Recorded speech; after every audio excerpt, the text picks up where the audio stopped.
right.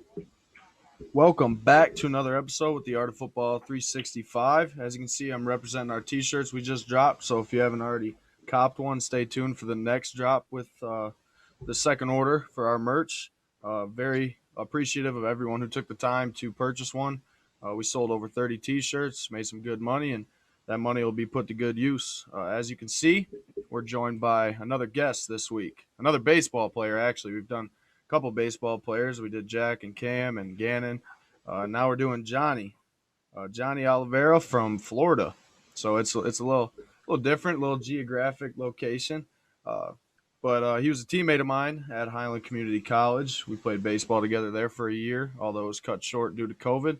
But before we dive in and hear his story, Gronk spike the subscribe button, leave a like, leave a comment, and check out our three sponsors: Driftless Quality Wear, Bacher Auto Group, and who's the last one? Who is the last one? 312 beef and sausage. Wake 3-1. up, Carlson. Oh, Let's go. love that place. All right, Oh man.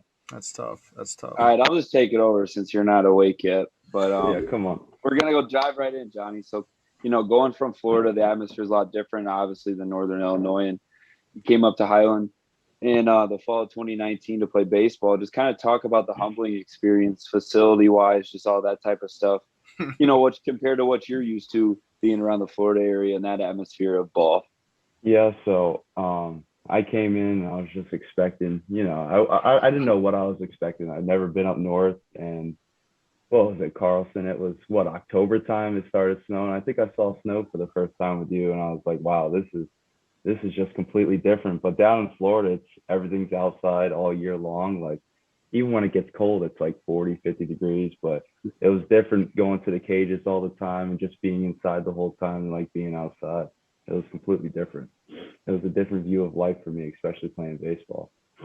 I remember this first night when he got in, and we were all hanging out, and he came over and he was like, "This isn't Florida." We're like, "No, it's not." No, it's completely different. Yep.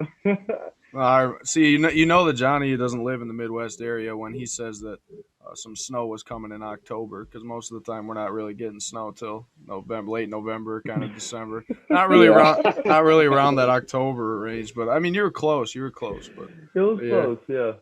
Oh, funny story actually. Johnny came first day. He flew in. He hung out with Gannon and I, like Gannon said. We got to talking and stuff, chopping it up, just hanging out with the guys. And found out his birthday was August 20th, which is the same day as mine. And we found this out like a couple weeks later, that his parents are named Dawn and John, which so are mine. So I figured that we were just sitting there. I'm like, dude, that is weird. Like, that is very strange. And I like just having a guy that came up from Florida, don't know a single thing about the guy, and we just clicked as friends, clicked as teammates, played the outfield together. But yeah, it was a good time. It was a good time. It definitely was a good time. But now I kind of want to ask you.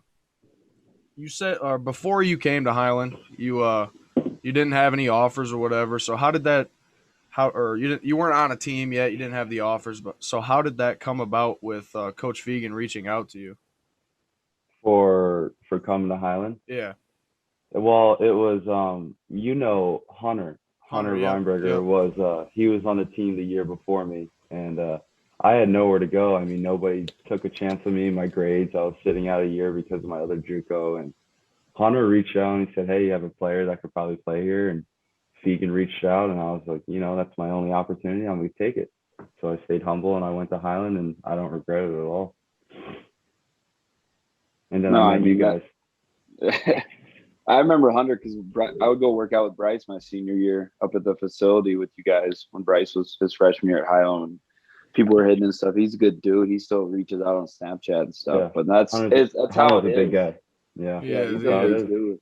But I mean, that's just how it goes with connections all across the board, no matter where you play. But exactly. Yeah, so you kind of talked about you wouldn't change it going to Highland. Just kind of talk about you were already at a JUCO. Was it in Georgia? I'm not sure. Yeah. But it was there, and then Highland. Just kind of talk about. Obviously, we just put the emphasis on the JUCO route with Cam and Jack, and then Bryce. But just kind of speak on the JUCO brand as a whole and what that kind of did for you as a player. JUCO is just it makes you tough.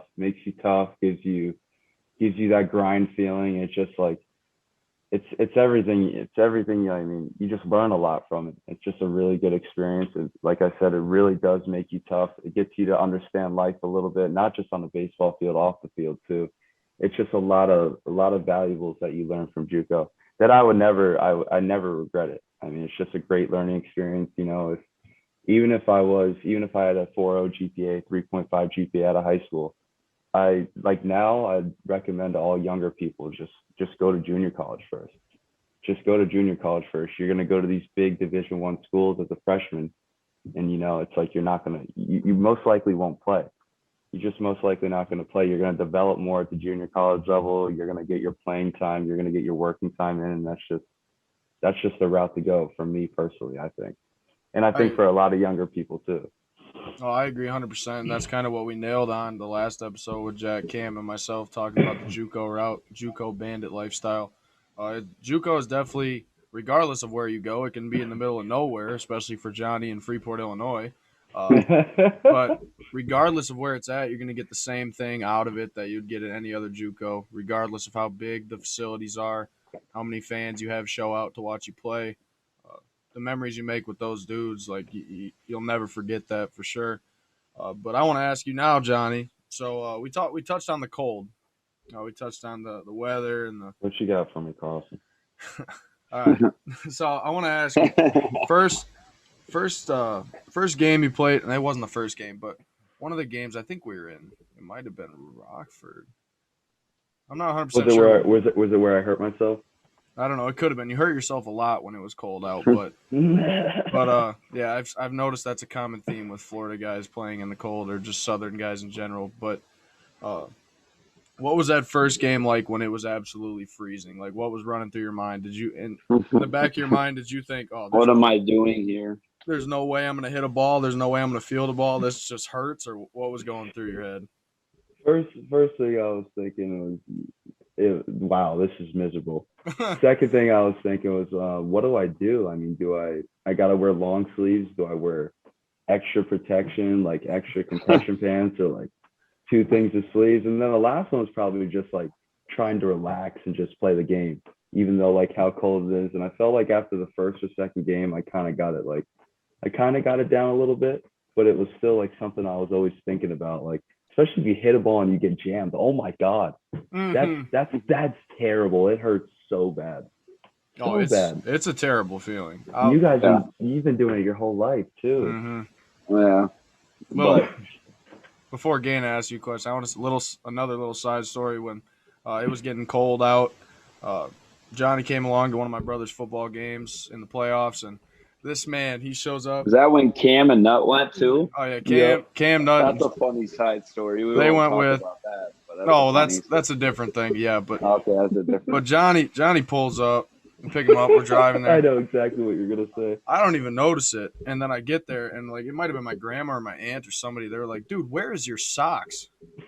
This man pulls up. He's got like these penny loafer style shoes on. He's got no socks and sweatpants, and it's literally freezing. Like lower than it's literally lower than 32 degrees. Like it is no doubt. It's freezing. It's probably 15 degrees, solid 15 to 20 degrees, and then you got the wind chill in there. And this man's got no socks on and acting like it's Florida here. And so his mom is the goat. She wound up giving me socks actually, so that kind of saved my life a little bit. No, here's the thing: I was wearing socks, but they were no-show socks. Like those Sperry socks. And I think that might have been worse than having no socks. Yeah, Johnny does like to wear those ballerina-looking socks. I've seen him wear them quite a bit. But all right, Gannon, go ahead, give me your question. Yeah, so for the people that are kind of around the Freeport area that heard of you and know of you that played at Highland, just kind of give everybody your recap from like last summer when you went home from Highland with COVID and all that until now after your year at Charleston Southern, and just kind of talk about where you are from there until now and just give everybody an update. So when did I go home? What was it, about mid-March, Bryce? Maybe late March? It was middle of March. So yeah, you want me to say like just kind of how your recruiting, like how your recruiting took off, how you got there, and how your season went. So I just went home for the summer, and I was kind of quarantined for like probably like a month because my mom was flipping out about the whole COVID thing, and you got diabetes, you need to just stay at home and just not do anything. So I'm like, all right. So I went to I go hit with a coach I've been working with ever since I was probably 5, 6 years old, and he's got a lot of college connections. So I was just hitting with him all summer, and I was still in the recruiting process because I knew I wasn't going back to Highland. So he said he knows the school for me, and he talked to Coach Mark McMillan, and he wound up getting me in there on a scholarship, and I had a great year. I mean, it was a great year playing with the guys, meeting with the guys, and just like playing at that level, just being with everybody. And it's something I'll never forget. It was a great time. It's definitely a lot different than junior college, a lot different, but it's a good experience for sure. I wish Carlson would have went and played. Yeah, that's good. I mean, look at him now. He's just enjoying the retired life. He's doing well. No, it's awesome. I respect what he's doing. That's great. Yeah, I love that. Oh, I love giving him crap about it. Oh yeah, being retired is great. I mean, you're retired and having some friends that are still playing ball. I can still go catch some games, watch them live, and I'm fine with that, man. I'm done playing. I don't really regret it or anything. Regret the decision. Feel like we're doing some good things now. But no, 100%. You're doing great. Appreciate that. We're talking about Charleston Southern right now, where you went to school. So I want to list off your stat line you had in 2021 this year. You batted .311 at the plate, 38 hits, 5 doubles, 3 triples, 2 homers, scored 22 runs, and had 25 RBIs. And you play the outfield position, like I mentioned. You played outfield at Highlands, still sticking with the outfield. Got a cannon too, so any college coaches that are listening, this man can hose you at the plate if you're willing to test his arm. He's got the arm too. But kind of describe. I know you touched on how it's a little bit different. So kind of give us a in detailed manner description of how different it was for you to make that jump from junior college to Division I and still be successful batting .311 at the plate. The difference is just practices. You kind of get a little bit more luxury of just having a locker room. I feel like that locker room is just a big up. I mean, Gannon, do you have one at your No, we don't have one, but just I get what you're saying. Just little stuff on the side that's like. Yeah, there's just a lot of stuff like that. Helps. Like the schooling, always having those tutors around and always having somebody there to help you and just try to guide you through the way.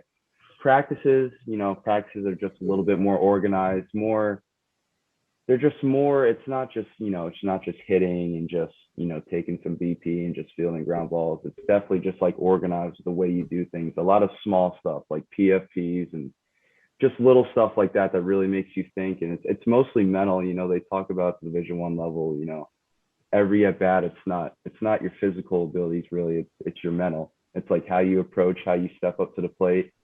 And that's what kind of changed me as a hitter. I liked it because we had like a mental coach and we would talk about it, and it just really changed the whole way you look at the game. Like you just respect it so more, and you have to just like be there for your teammates. And if you're just going to be an individual player, you're not going to succeed at this game at all. You're just not going to. But yeah, the luxury of things like, getting the clothing, the bats, having the locker room, it's great. It's definitely great. It's a good feeling. And it makes you want to grind more. It makes you want to be more gritty, if that makes sense. Yeah, I mean, I would definitely say even your step up at the Division I level, but with me, it's just the structuredness and having everybody full staff with the athletic training, getting the treatment. You just have everything at a disposal at once. It's nice because you really don't have to think about it. You just kind of take it for granted. Yeah. But just kind of talking about that, the structure and all that, how just individually with your stat line and just you playing the field both ways, just talk about that, how it made you grow individually, just being a Division I from the junior college level. Like, you be selfish about this and just kind of talk about how you grew as a player. Yeah. Well, it's really just the amount of work we put in. I mean, that's really what it is. It's when nobody's watching, the amount of work that you're going to put in, and you really got to, because let's be honest, I mean, nobody's going to know more than about yourself. Like, your swing the best, how you throw the ball the best, it's at the end of the day, like it comes to a point to where you got to teach yourself to, you got to try to get better than yourself instead of, what I'm saying? Does that make sense a little bit? Yeah. Yeah. It's a fight with yourself, honestly. Yeah. And then the coaches, it's good to have good coaches. I mean, it really is. I mean, they help. If you're struggling a little bit, they're going to help you try to get out of it. So that's what's really good about that place. And I respect everybody there, and I had a great time. Yeah.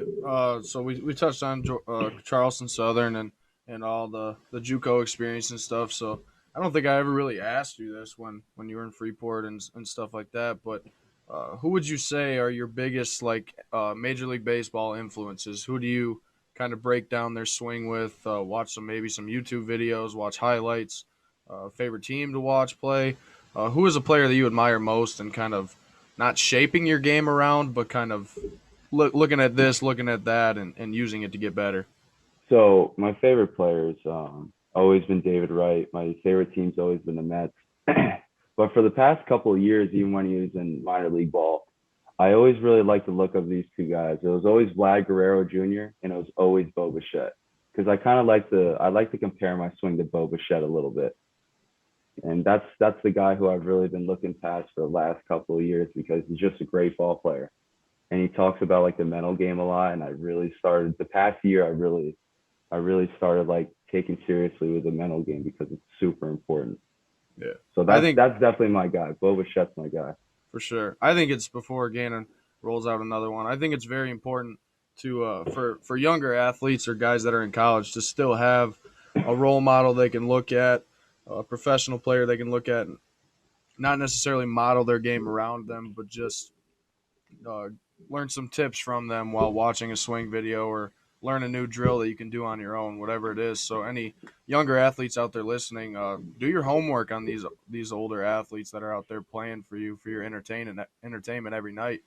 Research them some more, watch some videos on them because there's more to their game than just simply playing a 45-minute game or whatever it is on a court or field. 100%. And that's what I did. I just look at the drills they do. Look at the drills, how they swing. Like that's all you do. You just learn from them because Sure. They're up there for a reason. Exactly. And if you want to make it there, you're gonna have to follow somebody. You're gonna have to learn from them. Yeah.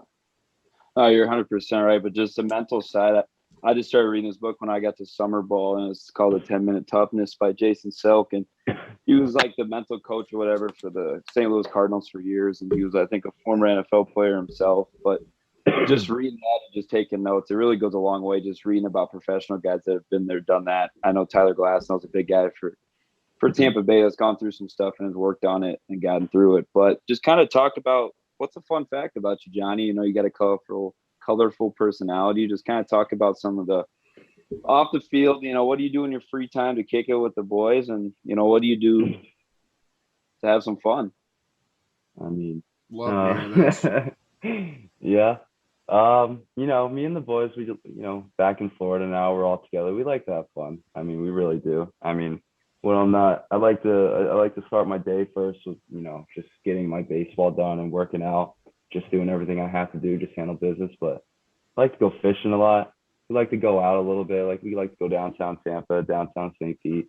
But yeah, I see it in the middle of the day, like on Wednesday, and Johnny's on Snapchat just chilling on a boat. I'm like, must be nice. Yeah, must be nice. Must be nice. Yeah, definitely going on the boat, going fishing, tubing and stuff. I mean, that's just the best thing to do. Go to the beach and hang out with some people, and you know what I'm saying. Hang out with some different people. Yeah. Just see my options around and just around the whole state. You know what I'm saying? Oh, I know exactly what you're saying. Johnny's very seasoned. We like to have fun over here. That's just That's the best way to put it. Johnny's a seasoned vet.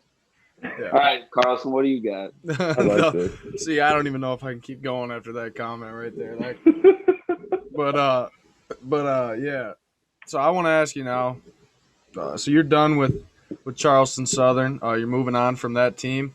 You're in the transfer portal, looking for a new team. So I don't mean to put you on the spot here, but what are the options looking like? It'd be kind of cool if maybe you just straight up commit right here. That'd be pretty cool. I mean, just announce the commitment right now if you got any teams. But I'm just playing. But what's the recruitment looking like? It's looking good. It was slow at first when I first entered. The first week and a half, it was slow, but it's definitely picking up now. We should know Should probably know within a week or two. I just got a couple of visits to go on and see which schools I really like the most. So Who's your favorite? To be announced. To be determined. We got that's a quiet subject right now. It is to be determined, but do we have is there a favorite? A front runner, something just a campus you like? Like, can we just get like non-baseball related? What? Come on, LeBron James. Who are you taking your talents to? What city do you like? Can we at least get a city? I'll give you a city. I'll give you a city, and you can guess. Charleston. I'm sure you got no. We're done. We're done over there. We're done. It's in Florida. It's in Orlando. Okay. I have a good guess, but we'll just put to be determined on that. Yeah, we'll come back to that at a later date. Yeah. Well, what's your guess? I mean, is it UCF? I mean, UCF's in Orlando. Yeah, I'm not stupid. Carlson knows I watch a lot of sports. I'm in the loop with it. I talked to Carlson about it. When did we talk about it? Like the other week or something? Yeah, it was probably last week. Yeah. But I'll just let Carlson you guys. Carlson didn't even say a word. That was just straight from the dome. Yeah. Keep it on the low. I wasn't gonna mention the schools on here. I was gonna make you do that. It's gotta be on the low. But I'll say UCF. Yeah. All right. That's okay. All right. Well, it's just an awkward moment. Well, all right. Yep. All right. Carlson, what do you want to do here, man? What are we thinking? You know what? I want to ask you what's your favorite memory from Highland? Let's throw it back to Highland. What's the favorite memory of being not even Highland, Illinois? What was the favorite memory? I know there's probably a lot to choose from. You probably in too many. Illinois. You can't even think. Yeah, of it, right? probably a whole much. I mean, you've been out there, came to Illinois, drove through all that corn, got out of the car, started picking some corn, did all that cool stuff. But met a few people along the way too. He did meet a lot of people. What's your favorite memory? I met a lot of cool people. I was just about to curse, but I didn't want to do that. I heard that. You heard that, yeah. Cool yeah. My bad. I do appreciate all the people I met. Like it was a good time. I'll never regret it. I never will. But probably the best time was, oh man, I get this question asked so much.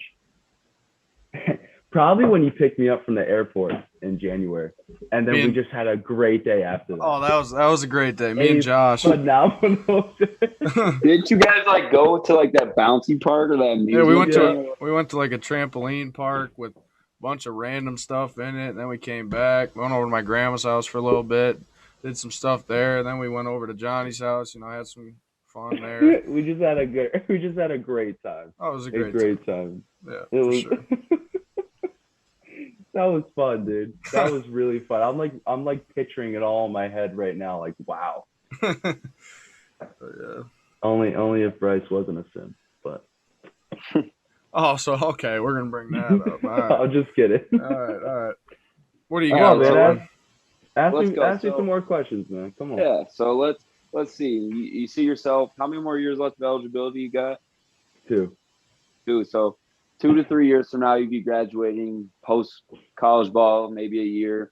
What do you see yourself doing in the next 2 to 3 years professionally in the work world? What do you see yourself doing? Like what's a nice 2 to 3 year outlook for Johnny?